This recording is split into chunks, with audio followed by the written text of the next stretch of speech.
এক রাতে যখন সোফিয়া তার ঘরে ঘুমাচ্ছিল,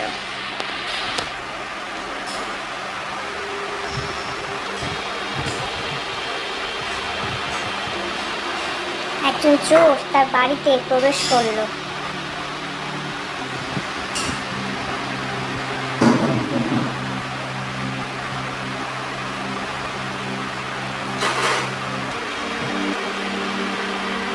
সে ঘুম থেকে উঠে চিৎকার শুরু করলো, চোর চোর বলে।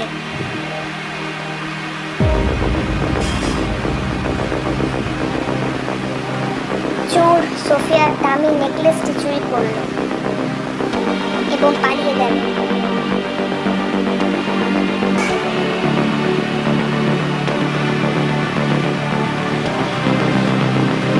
তিনি তৎক্ষণাৎ গোয়েন্দা মেহুলকে ডেকে এই ঘটনার বর্ণনা করেছিলেন।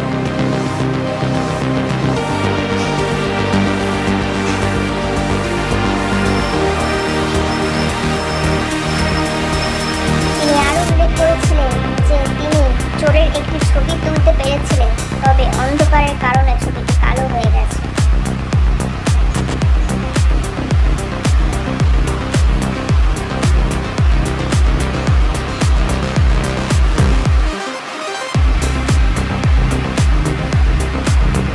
মেহুল ছবির মতো 6 জনকে ধরেন।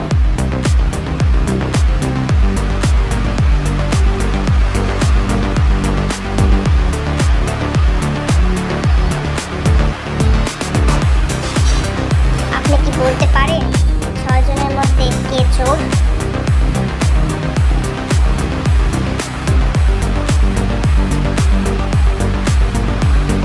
সঠিক উত্তর হলো এ, কারণ সোফিয়ার তোলা ছবির মতে এই লোকটি সোফিয়ার দামি